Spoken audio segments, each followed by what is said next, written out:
Well, Jeff, you guys bust out the rain gear today? It was raining early, but it didn't get on us too much there once we got on the field. But early, it was coming down a little bit. It was good for us, though. Is this week the last week of camp, per se? It is. What are you guys looking to accomplish this week? It's getting closer, so voting on single digits, leadership council, still some starting positions still up in the air, travel squad, special teams. There's a lot of stuff coming down the wire right now, so a lot to get done. And there was a scrimmage on Saturday. Yeah. Anything you can share with us how they looked, or your thoughts or evaluations? One's pretty good, and a bunch of guys returning on offense, and defensively some good competition going on for a lot of jobs that came open, and still got some running back competition going on, and left tackle competition going on offense. So that's all good stuff. Battling for that number 2 spot at tight end because we're in 12 personnel so much. But yeah, it was a good scrimmage and got a lot of good work. Came out there healthy, so that was a good thing. Is that still okay that those positions are still going on right now and you're still trying to solidify that stuff as camp wraps up? Competition's always good, and it means you've got quite a few good players. Is the dust starting to settle at this point, or are you starting to see some clear, okay, this guy's maybe separating a little bit, or are you still kind of in complete evaluation mode?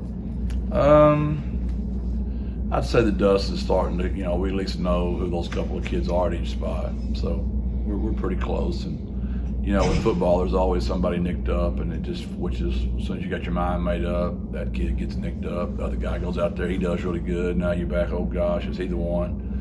So it's an ongoing deal. It's a daily deal. And there's stuff that goes on in kids' lives. I mean, they get distracted. There's things that go on away they can't control. And all of a sudden, he moves down the depth chart for something he didn't even have control of. It just had something going on back home, maybe. So it's pretty fluid always. How would you assess the overall, how the new guys have taken to the schemes, especially on the defensive side at this point in camp? Well, some are better than others, obviously, but the biggest deal is just buying into the culture, and it's pretty shockingly different. But for some of those guys, it's just who they were to begin with, and it's been just easy as can be, and for some of them, it's been a strain. What's the culture pillar this week? Passion. What does that mean to you guys? We're going a different way with it this week. We usually talk about, I don't like being around people that suck the life out of me. I like people that are positive and breathe the life into me. But we're not going on that as much this week. We're more looking at, what's our purpose in life. Try to help some of these young men discover what they're passionate about. We use the analogy today, if you never got paid a day in your life, would you still do that job? We also talked about when you're their age, sometimes you don't get that job you dream of first. You got to do some jobs you don't like, which makes you appreciate that job when you get it on down the road one day. We use the analogy today that, you got to do your very best at the very worst job sometimes to get that dream job. Because none of us, I gave them an example. I started, at Dean's Lumber Company, pulling 4x4s. Horn blew at 7, it stopped at noon. You got an hour break. I went and watched Days of Our Lives for an hour, watched a little Bo and Hope back in the day, and then from 1 to 4, it was rolling. I was just pulling lumber. Well, it didn't take me long to realize I wasn't going to do that my whole life. So sometimes you got to do your very best at the very worst job to get your very best job, which is to be the head coach at UTSA. I think we're less than 3 weeks away from kickoff. Do you feel the excitement building in the city? It's getting a little more real every day. I love the stuff we see on the internet, social media about let's go 2-1-0, and a lot of triangle toughness talk, and a lot of people getting excited. And I know Jack, the ticket office, said ticket sales are starting to pick up, and I know the suites I think we got 1 suite left. They're all sold out. So it's an exciting time right now. And obviously when you start off with a great opponent like Houston, so close to us, so many of our kids from there, it's going to be a fun night.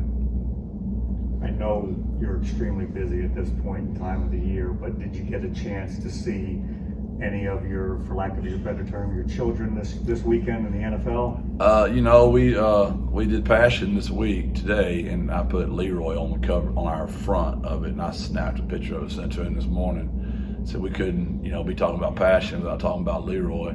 We even used Leroy in the example today. I know what Leroy's passionate about. He's passionate about playing football.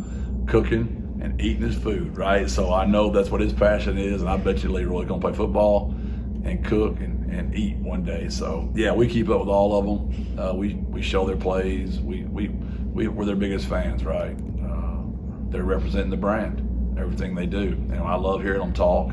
They use the exact same words still: pound the fist, perfect effort, trust the process. It's really good to hear it. That's got to make you feel good that you've had that kind of an influence on a young man's life, that it's now he's going to go ahead and branch out and probably influence even more people to be in that positive nature. That's what coaching is. It really is. I mean, it's how many men out of how many boys, and you just help it.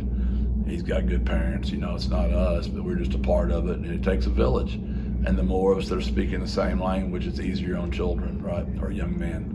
My kids shame me when I call them children, but it shows how old I am. And Spencer's kind of stolen the show with the Niners. What are your impressions of what he's done out there? It doesn't surprise me.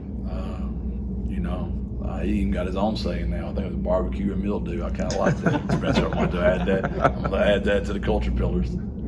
Jeff, a long time before you got here, it was if one guy was in camp at an NFL team, it was a big deal. But you mentioned Spencer, Tariq, and you also got Clarence, and you got a handful of guys. What does that say about where the program is versus where it's come from? Well, when you win, there's enough for everybody. When you lose, there's never enough for anyone. I've said it a million times. It's always the chicken or the egg. What comes first, right? And I just believe when you do your very best every single day, you keep stacking those days, you get the very best version of yourself. And there's enough talent in Division I football for kids that they'll commit to buy into something larger than themselves and really buy into to the culture. That you'll see more and more of that, and it might not even necessarily be guys that are drafted. Leroy's not drafted; he's out there playing the whole second half. Clarence wasn't drafted. Chuck wasn't drafted. They're out there battling, man. Tariq and Spencer were. Sincere wasn't drafted, and he had an unfortunate injury. But there's a lot of guys in camp that didn't get drafted, but those guys saw enough in their character and their playing ability to get them in camp, and they'll have a hard time getting our guys out of camp. I'm not saying they're all going to make it, but I know they'll be battling to the very end. All right, Jeff, thanks. Thank y'all.